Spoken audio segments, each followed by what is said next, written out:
Well, good morning. It's good to see everybody this morning. I'm really glad you're here, and I hope that you're excited about this morning. I hope that you're ready to just see what God wants to do this morning through His Word, and hopefully He's already been working. Hopefully, you've been allowing songs to just work in your heart and to speak to you, and also just listening to prayer and working through that together. I hope that you are ready now to just hear what God has to share with you and wants for you. And I hope that my prayer is that as you sit here this morning, that you will allow your heart to be changed, even just a little bit, and so that when you walk back through those doors, you won't be the same person as when you came in.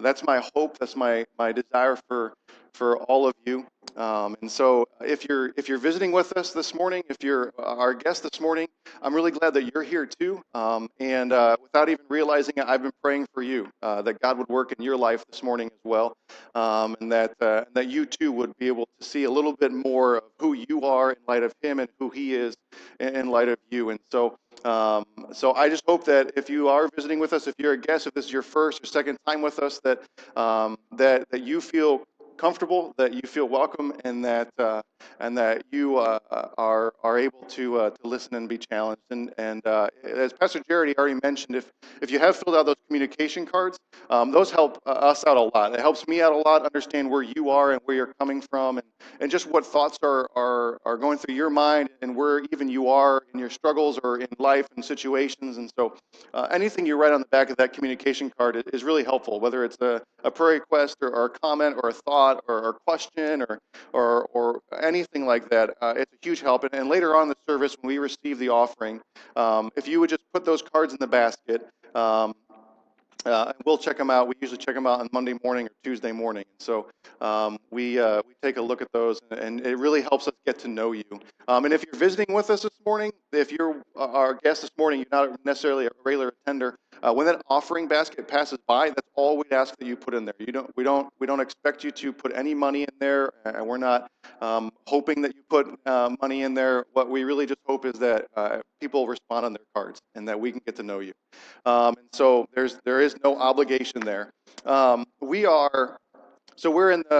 in the middle of a series now in Galatians. We started it before back in the fall, and we took a break from it for Christmas. And so last week we came back to it, and so we're continuing it again. But if you've missed some of those, if you're just kind of picking up right now, this is your first time in the series. That's okay. You're not going to be really behind the curve at all. And I think that each time this is really approachable, and so I think that regardless of where you're coming into this, I think that we have something to learn together. I know I've been learning as I've been studying and going through this. So we're going to be in the Bible this morning. We're going to be in the book of Galatians. If you grabbed one of the Bibles on the stools in the back when you came in, there were some sitting there. If you grab those Bibles, we're going to be on page 649 of that Bible, the one that was sitting there on the back that we provided for you, page 649. If not, if you brought your own, or if you're going to use your cell phone or whatever it is, we're going to be in Galatians chapter 4. Galatians chapter 4. We started that chapter last week, and we're going to continue in it. We're not going to finish it this week. We're going to continue in that. But again, it's Galatians chapter 4 or page 649 on the Bibles that we had in the back if you grabbed one on your way in. And if you're our guest and you grabbed one of those Bibles, I want you to know that's yours. You can take it home.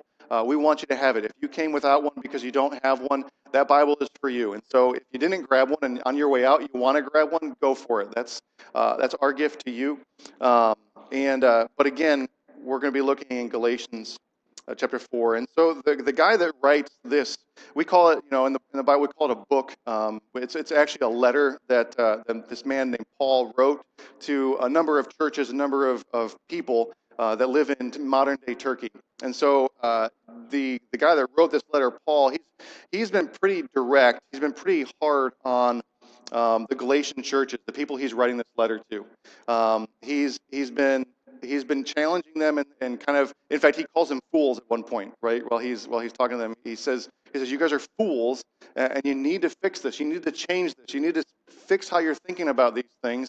And he's been pretty frustrated with them. He's been very direct, really hard. And then suddenly, when we look in Galatians chapter 4, where we're going to read this morning, Paul, the author there, he suddenly becomes very transparent. It's almost like he's been building up this steam, building up this steam, building up the steam, and then all of a sudden he collapses, where he's been very, very, very tough, and then he kind of goes, this is what I'm saying, guys. And so that's, in fact, and that's where he starts in chapter 4, verse 1, what we read last week, right? He says, what I'm saying is this. This is what I'm trying to get across to you guys. And so all of a sudden he becomes really emotional when we see this letter and transparent, and we kind of, in a way, we glimpse the heart of a pastor, because Paul has really helped start these churches that he's writing to, and he's been absent from them, but he's hearing things that he's frustrated by, and he wants to see change. And then suddenly, and so he's trying to address those things, and then kind of halfway through, he suddenly gets to the point where he just says, guys, this is really what I'm trying to say. And we see this heart of a pastor here. And it begins almost suddenly. We're going to pick up in verse 11, but I actually want to start in verse 8. We're going to begin really studying it in verse 11, but I want to start in verse 8. And he says, Paul says this in Galatians chapter 4, verse 8, page 649 on those Bibles from the back. He says, formerly, when you didn't know God, you were slaves to those who are by nature not gods. But now that you know God, or rather are known by God, how is it that you are turning back to those weak and miserable forces? Do you wish to be enslaved by them all over again? You are observing special days and months and season and years, and you see the frustration and the passion and the directness, right? And then verse 11, he goes, I'm afraid. I fear for you. I fear for you that somehow I have wasted my efforts on you. And suddenly in verse 11, it's like he collapses a little bit. And he says, look, I'm worried that somehow I have wasted my efforts on you guys. I'm afraid that all of my hard work for you is worth nothing. And it's here that we kind of get a genuine view into the heart of a pastor. Paul becomes very suddenly very open. And he admits that I'm afraid. I have this fear. I have this worry. He's afraid that all the time and all the energy and all the love and all the effort he has put into developing these Galatian churches, these people, these individuals in the churches, that all of that is going to be wasted. Later on in chapter 4, when we're going to get to it again, but in verse 19, he says, my dear children, for whom I am again in the pains of childbirth until Christ is formed in you. Right? He in verse 19, he says, he lays out all his cards, and he says, the anxiety that I feel about where you are, the worry and stress and fear I have about where you are individually in his churches, the intense emotions that I'm feeling, it's like childbirth. Not that I know what it's like, because I don't. Paul assumes that he understands what it's like, right? And he says it's like childbirth. It's intense anxiety, just waiting, right? Waiting and feeling like this is going to be a wasted effort. It hurts. It hurts me because what he's waiting for, right? In verse 20, he says this. In 19 and 20, he says, "Look, I'm in the pains of childbirth until Christ is formed in you." Right? He says, what I'm waiting for is for Christ to be formed in each of you. He wants Christ to be fully developed in their lives, right? And that's the heart of a pastor. That's what he's hoping for each of these individuals, right? That's what he wants for them. He wants to see each person that he has influence with fully develop a dynamic relationship with Christ in their lives. He wants to see that, and he is afraid so much so that it hurts that it's not going to happen. He's got this anxiety about that. You may not realize this, but the truth is that my desire for every one of you is the same, that Christ be fully developed in your life. That's my desire for you as well, because what we see here for Paul is a glimpse into a heart of a pastor, and you wouldn't be a good pastor if that wasn't your desire for the people that you care about, the people that you minister to, that Christ is fully formed in you. I want to help you get there. Right? That's why we talk about change and next steps and communication cards and life groups and everything that we talk about here at Bethel, because at the end of the day, I don't want to just deliver a good sermon. I don't want to just create good programs that take up our time and make us feel better about church and our life. I want to see Christ fully developed in your life, each of you. That's the big picture. And Paul says to the Galatians here in verse 11, I am so afraid that everything I've been working towards has been wasted, that Christ won't be fully developed in your lives. And that hurts me. It hurts me that it might not be. It causes me fear. It causes me worry. It causes me anxiety. Excuse me. When I first came to Bethel, I didn't come here as pastor initially. First, I started attending here, and then I started teaching at the Christian school that we have. That's a part of one of our ministries here, Bethel Christian School. I started teaching, and so when I started teaching, I started as high school history teacher. But they also needed a gym teacher, and so they said, "Can you do this too?" And I said, "I mean, it's PE. How hard could it be? Sure, I could do it." And but the package that I had to do was I had to teach kindergarten through 12th grade, not all at once, but I had to teach. And so we divided it up. I think I want to say I taught kindergarten first and second, and then third, and fourth, fifth and sixth, something like that. And then the high school was divided up too. But I'll tell you what, teaching kindergartners PE is. I realized very quickly I am way out of my element. So I had to teach this elementary gym, but I don't know if you like trying to wrap my mind around some of this stuff that we have to teach kids was so. I don't know if you knew this, but kindergarten PE, like there's certain standards and certain things you have to teach them. They call them locomotor skills, right? That's like how you move around. One of the things that I had, one of the what's the word? I'm lost. It doesn't matter. One of the things I had to teach them was how to skip, right? How to skip. Let me ask you, how would you teach someone how to skip? How do you explain that, right? In the book, it's very easy. It's like it's a step, hop, right? Step, hop. But yeah, that sounds good, but when I'm not even going to do it for you, but when you actually do the step, hop, it does not look like skipping. Right, and it's so you're supposed to teach. So there's all these things that you're supposed to teach kindergartners, so they know how to do these things. Because obviously, skipping is a very important skill for life. Later on, when you grow up and you get older, you've got to know how to do that. And so you're supposed to. They need to know how to skip by the time they're done with kindergarten. I know this sounds weird. You're supposed to teach them how to run. Right, and you think, well, running's running. You just move faster. But I have watched some kids, the worst runners I've ever seen, and then trying to figure out how to change their mechanics, right? First of all, kids think skipping, once they learn how to skip, they think skipping is faster than running, right? That's the first thing, and it's not, but trying to explain to them why it's not is difficult, and then try to explain to them, like, lean forward, but don't keep your eyes on the ground, keep your eyes up, right? And moving your arms, and all of a sudden, this simple concept of running becomes and you're like, how am I supposed to teach people how to do this? How am I supposed to teach little kindergarten? I'm going to ruin these kids. They're going to be messed up, right? When they get older, they're not going to know how to skip because that's important. They're not going to know how to run. You're supposed to teach them cartwheels, and I don't think any man actually knows how to do a cartwheel correctly, right? And you're supposed to teach them how to do cartwheels, or you're supposed to teach them how to do somersaults, right? And so the idea really is, don't try this, but the idea is bend over, grab your ankles, and then look backwards and lean forward. That's really what it is, right? Look between your legs and lean forward. And you're supposed to teach these kids how to do this. Hula hooping. So I'm realizing I am way out of my element when I'm trying to teach these skills to these kids. And they're supposed to know all this stuff by the time they're done with kindergarten. They're supposed to be like these fully developed hula hoopers, right? By the time they're done. And I'm thinking, I'm going to mess these kids up. They're for their whole life. They're never going to be able to do these things because I don't know what I'm doing. But then then you start to develop, right? You start to figure it out.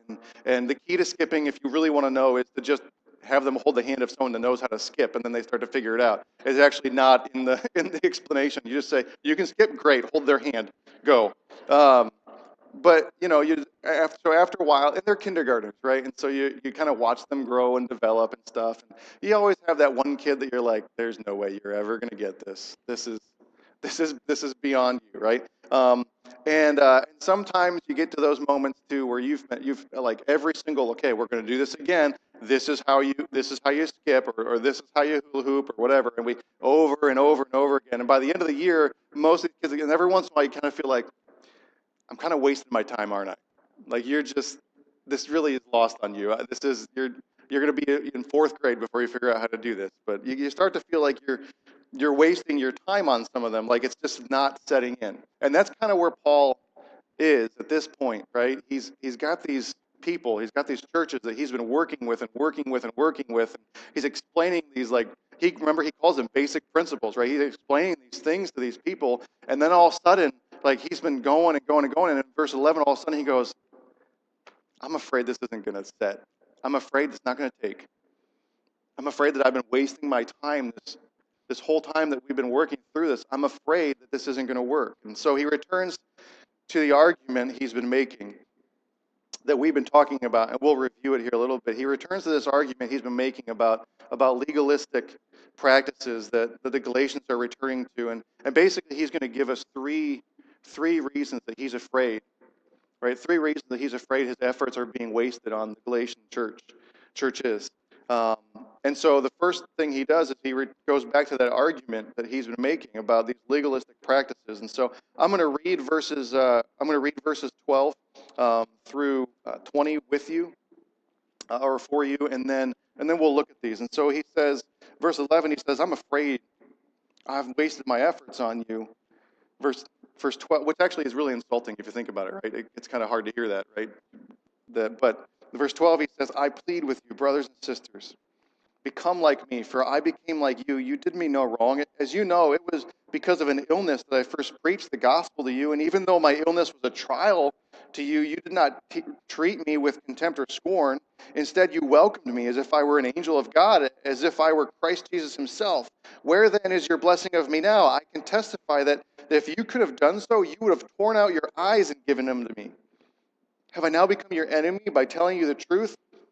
Those people are zealous to win you over, but for no good. There's people that are trying to trick and mislead the people he's writing to, and so that's what he means when he says those people. Right? Those people are zealous to win you over, but it's not for your good. What they want is to alienate you from us, so that you may have zeal for them. It's fine to be zealous, provided the purpose is good, and to be so always. Just not just when I am with you, my children, for whom I am again in the pains of childbirth until Christ is formed in you. How I wish I could come be with you now and change my tone, because I'm perplexed about you. So the first thing he does is actually, even before what we've read, he returns to that argument about legalistic practices that the Galatians are going back to. And he says, one of the reasons that I feel like I'm wasting my effort on you, one of the reasons I feel like this isn't going anywhere is because your focus is on behavior and practice. I feel like I'm wasting my time. Your focus is on behavior and practice, and it makes me feel like this isn't working. This isn't worth it. Because I've been trying to explain this to you. I've been trying to help you see this, but your focus is still on behavior and practice. Verse 10, he says, you're observing special days and months and seasons and years, and I'm afraid that I'm wasting my time. Last week we saw that our behavior modification or our additional religious practices that we think have value in our relationship with God, we think get us somewhere with God, we saw that they really have no value when it comes to addressing the offense of our sins in God's eyes. What is important, this is what we talked about last week, what is important is our acceptance of the adoption that God offers us. And that is the basis of a deep and redemptive relationship with God. Not our religious behaviors, not our religious practices, but our relationship with God. That's what's important. That's what's going to be redemptive or matter in eternity. Right? And Paul continues with that thought, and he says, one of the reasons I'm afraid my efforts are wasted on you is because I didn't teach you to observe behaviors and practices. That's not what I taught you. I didn't teach you that these things were important. I didn't teach you that religion was essential, right? I taught you something else. I taught you that self-righteousness is dead. Self-righteousness is a dead end, and you're still focusing on this. But here you are, verse 10, you're observing special days, you're observing months, you're observing seasons, and you're observing years, you're observing all the rituals and religious behaviors that make you think that you're accomplishing something, but you're not. You're not accomplishing anything.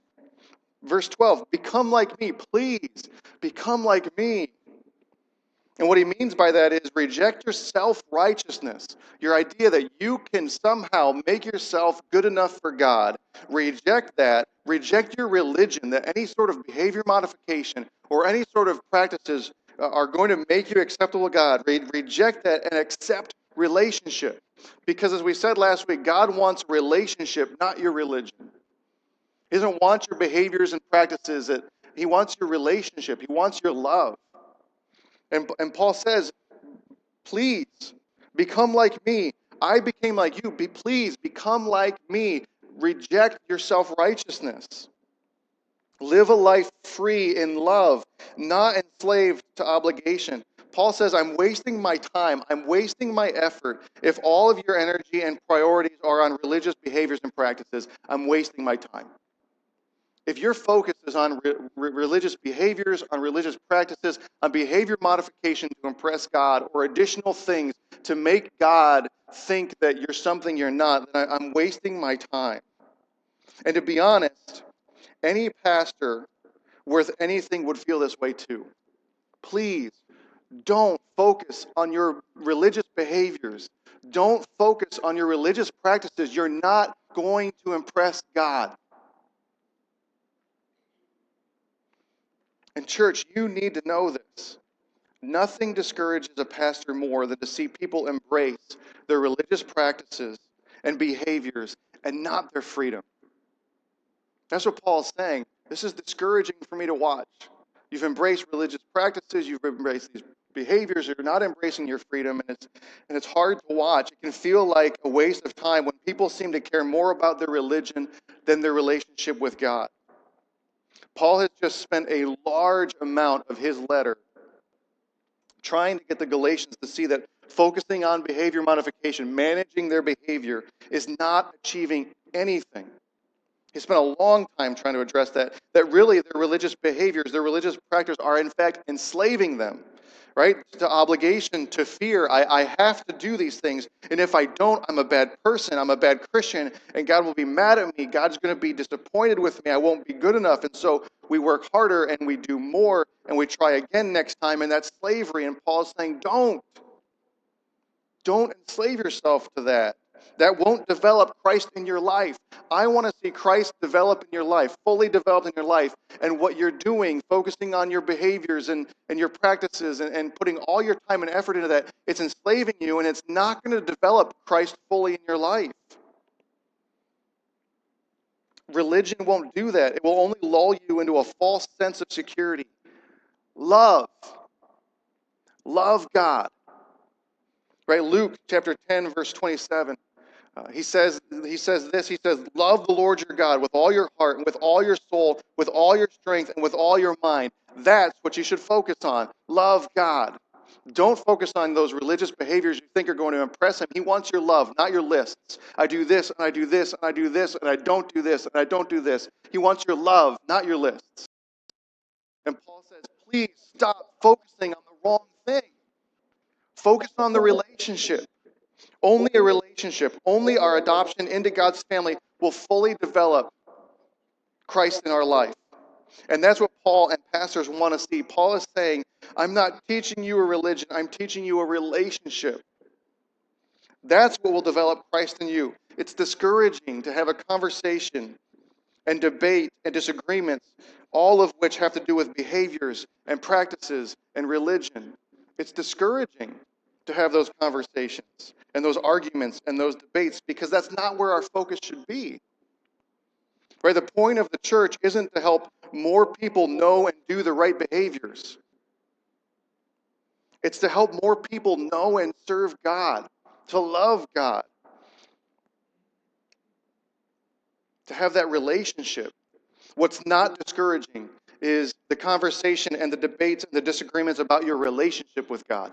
That's not discouraging. That's encouraging to know that that is being thought through, that that relationship is being sought, and maybe there's some misunderstanding there, but there's a desire there to develop a relationship with God. That's not discouraging to have those conversations and those debates and those disagreements, what you're learning, where you need help.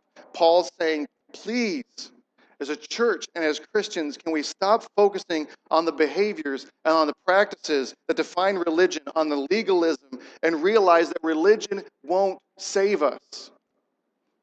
Stop enslaving yourself to that. Can we please focus on our relationships with each other and our relationship with God and not our self-righteousness, so that Christ can continue to develop in your life? Otherwise, it feels like I'm wasting my time. Please. I fear that somehow I've wasted my efforts on you. Reject your self-righteousness. You're enslaving yourself to self-righteousness. You're focusing on these behaviors. And so he says that first thing that makes me feel like I'm wasting my time is that still the church's focuses are on their behaviors and their practices. The Christians in those churches, they're focusing on behavior and practice. But then when he continues, Paul reminds them of a memory that he has with these people and that they all share. And along with that, he reveals something else that's causing him to fear that he's wasting his effort. And so we see that memory in verse 12 through 15. He says this, in chapter 4, verse 12, Paul says this. He says, I plead with you, brothers and sisters, become like me, for I became like you. Right? As you know, it was because of an illness that I first preached the gospel to you. It was because of an illness that I first preached the gospel to you. And even though my illness was a trial to you, you did not treat me with contempt or scorn. Instead, you welcomed me as if I were an angel of God, as if I were Christ Jesus himself. Where then is your blessing of me now? I can testify that if you could have done so, you would have torn out your eyes and given them to me. But Paul reveals another reason that he's afraid. I'm wasting my efforts on you because you've lost your joy. Right? He's afraid that his efforts are being wasted because these people, they lack joy. They used to have joy. They used to have enthusiasm. They used to have eagerness, but now it's just not there. He says, when I first came to you, and apparently, although we don't know what it was, what the illness was, but when Paul first came to them, he was sick. Right? We don't have really any other account that gives us more insight into what was wrong. There's speculation, it's all guesses. Some people say he had malaria. Some say that there was some sort of epilepsy. Some say blindness, but there's really no way to know for sure. All we know is that whatever sickness he could have been considered repulsive by the Galatians, right? Because he says, you did not treat me with contempt or scorn, and my sickness was a trial for you, right? You could have rejected me. You could have pushed me away because of my sickness, but you didn't, right? And so whatever it was could have been considered repulsive, but they didn't reject him. Instead, they were eager to hear what Paul had to say. They chose to ignore that. They were eager to hear what he had to say and wouldn't let anything get in the way with that. We don't care. We just want to hear. We just want to see what you're going to say. We want to hear this message that you have to share for us. I don't care about anything else. Just please share it with us. All right, so he asks them a question. What happened to that? What happened to that eagerness? Where is that now? What happened to that? The New Living Translation, it translates verse 15 where we read, I can test, where then is your blessing of me now? The New Living Translation says, maybe more accurately so, they say, where is that joyful spirit we felt together? Where is that joyful spirit that we felt together then? Paul says, I'm worried I've worked hard with you for nothing because the joy is gone. And I'm worried I've wasted my time because the joy is gone. You've become cold. You've become rote. You've become religious. You've become joyless. You're not excited anymore. You're not eager anymore. And it's scaring me. A relationship with God is joyful. It's expressive. It's enthusiastic. It's exciting. And you've lost your joy. You've lost your eagerness. You used to let nothing get in the way of your growth, and now you're losing that passion. Where is it? Right? That joy, that eagerness, that's going to develop Christ in you. And that's his goal for them. That's our goal for you, is that Christ develop in you, and that joy and that eagerness that will do that will develop Christ in you. It will keep pushing you along. It can be very discouraging to pastors to see that absence of joy, that absence of enthusiasm, that absence of eagerness, because it can be an evidence of religion when there is no joy. It can be evidence of just legalism when there's no enthusiasm, there's no eagerness, there's none of that. It lacks the evidence of a relationship. If we just sing to sing, and if we just come to come, and if we just serve to serve, if we just attend just to attend, it's religion, it's joyless. There's no enthusiasm there. There's no eagerness there. And Paul says it hurts him to watch because he knows this is not going to fully develop Christ in you. My goal is to fully develop Christ in you, and I can tell that I'm feeling like I'm wasting my time because that joy is gone. The enthusiasm, the eagerness is gone. His goal is to fully develop Christ in their lives, but it's not going to happen without that joy and that eagerness. And as a church, as Christians, can't we regain our joy and enthusiasm and excitement? Isn't there so much just to let loose and celebrate? Can't we let our childish enthusiasm take over again? Because there's a relationship there, a relationship that changes everything for us. And Paul's saying, I'm afraid that I've wasted this because the joy is gone. The enthusiasm, the eagerness is gone. You're focusing on behaviors and practices, not relationship. And there's no more enthusiasm. There's no more excitement. And then the last thing that Paul mentions here is in verse 16. After he says, I can say that you used to be so eager that if you could have made me better, that you would have given me your eyes. You would have torn them out. Now, I don't think they actually, right? That's one of the reasons people think that Paul was blind. But most people would say it's just one of those trying to think of the most extreme thing somebody could do because they're that excited, they're that eager. And so that's why he says that. And then he says in verse 16, he says, have I now become your enemy by telling you the truth? The last thing that Paul mentions here is where he reveals that he's afraid he's wasting his effort is because of their resistance to the truth. He says, I'm afraid that I've wasted my time and effort because you're focusing on behaviors and practices. And you lack joy. Your joy is gone. But maybe even most fearful is your resistance to the truth. He says it feels like he's become their enemy because he's telling them the truth about their relationship and religion. Because he's telling them you're focusing on behaviors and practices, and instead of accepting it, I feel like I'm your enemy now. I feel like you're opposing me because you're resisting the truth. Because he's challenging them to change. He feels their opposition. He feels threatening to them. And that causes them to feel like, I'm wasting my time. I'm wasting my efforts. And it hurts him to watch because what he really wants to see is Christ fully developed in them. And he can see this happening and he can feel the resistance. And it's very hard for him to accept. It's very hard for him to feel that. Because really, the resistance to the truth, another way you could say this is that there's a lack of change. Right? The resistance to the truth is evidenced in a lack of change.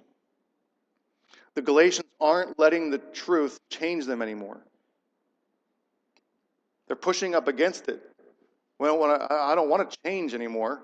I think I figured this out. Right?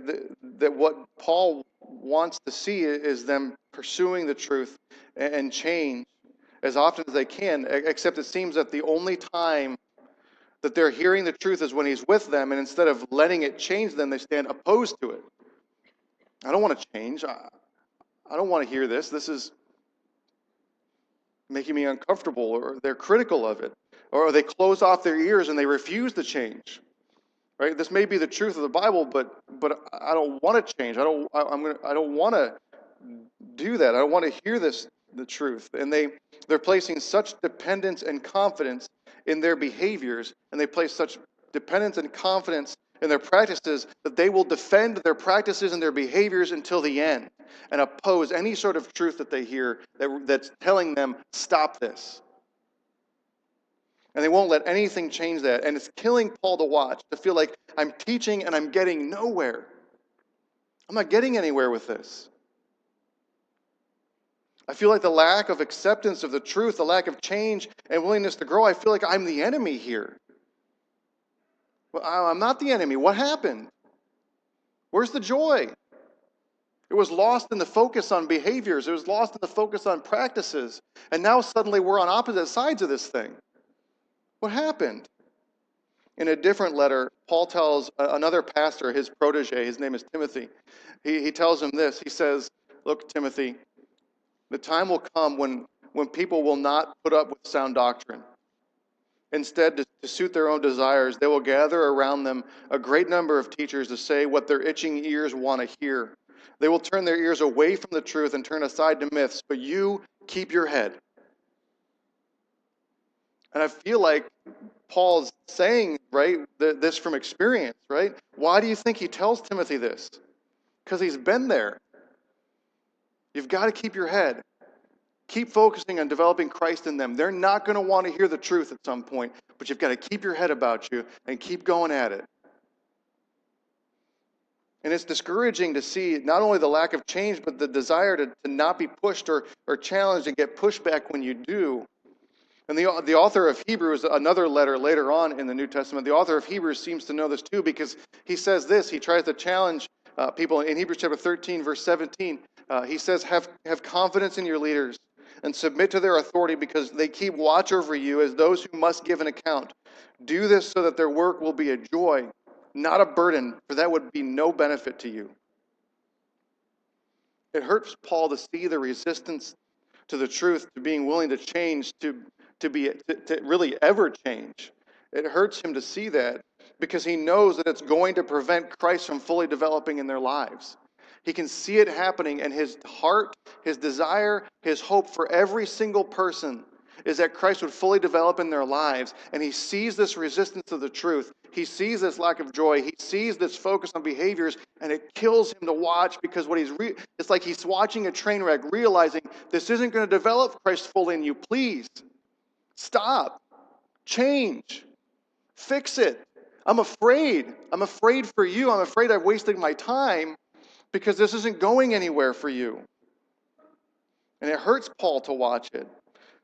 It's his goal, as it is the goal of any pastor, to see Christ fully develop in your life. It's interesting, though, and I like this, right? So Paul becomes very transparent, very direct, but very emotional. And then at the very end, in verse 20, and this is just it. This is kind of Paul's optimism. Right? He's ever the optimist. He's discouraged or afraid. He's anxious for them. And then in verse 20 he says, man, I wish I could come be with you now and change my tone. I wish I could just come help. I wish I could be there with you. If I could just come there and be with you, though, I think we could figure this out. And he's ever the optimist at the end here, right? He's saying, I'm afraid. Man, I think we could figure this out, though. If I could just come and be there with you and change my tone, maybe we could get back on course. And so Paul is worried here that he's wasting his time and his efforts on these people, because they've become fixated on their behaviors and their practices. They've become fixated on their religion and not their relationship with God. Right? And they've lost their joy because of it, because they've become so focused on that. They're slaves to fear. They're slaves to obligation. They're slaves to failure. And they've lost their joy. They've lost their eagerness. They're turning away from that. They're discouraged, and they're no longer enthusiastic. It's gone, and they've stopped changing. They've stopped growing. They become resistant to change. They actually become opposed to the truth.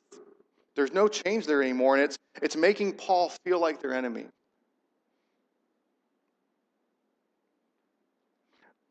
Maybe we've been that person. Maybe over time, you've become so focused on religion and its behaviors and its practices and its programs and its systems that you've drifted into legalism. Or you're no longer developing a relationship with God, but instead you're just cocooning yourself in your religious behaviors and your religious practices. Or maybe you've Maybe you've lost your joy. Maybe we've lost our joy, or our enthusiasm, or our eagerness, and now everything is just a practice. It's just what I do. Or maybe you've lost your willingness to learn, your willingness to change, your willingness to grow, right? To allow people to speak truth into your lives. That can get pretty discouraging for not only pastors, but for others around you who want to see Christ fully developed in you. And if they care about you spiritually, it's probably hard for them to watch if that's how you've become. But to feed off Paul's optimism, there's hope. There's hope. There's hope for you. There's hope for me. Let's reverse engineer this for a second.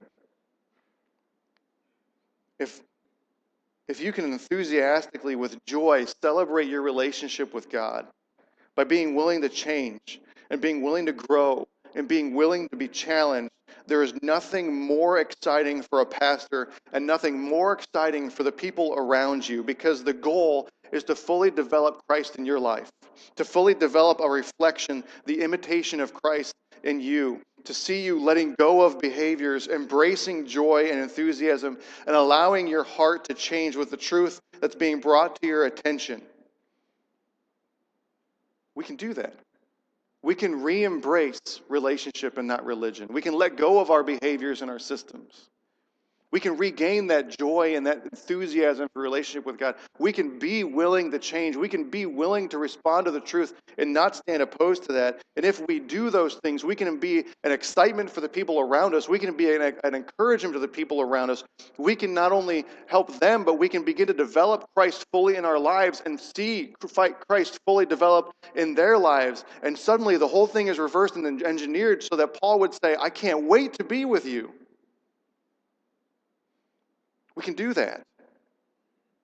And no one's efforts will be wasted. And Christ will fully develop in your life. And I know what that looks like because Paul tells us what it looks like, because he says, I'm afraid that these things are true. But when Christ is fully developed in our lives and we're focusing on the relationship, not our behaviors and practices, and we have joy and enthusiasm and eagerness to celebrate, to be passionate about it, and we're willing to change, and we're willing to hear the truth, and we're willing to see God make us into the image of his Son. That's what it looks like. Paul says, I'm afraid. I'm afraid that none of this is happening. But I'd like to see it happen, and I'd like to come help. And so that's a challenge for us too this morning. Would we receive the letter that scolds? I'm afraid for you for these reasons. Or would Paul say, I cannot wait to be with you because I see this. I see the joy. I see the change. I see the relationship. Let's do this together. Let's pray.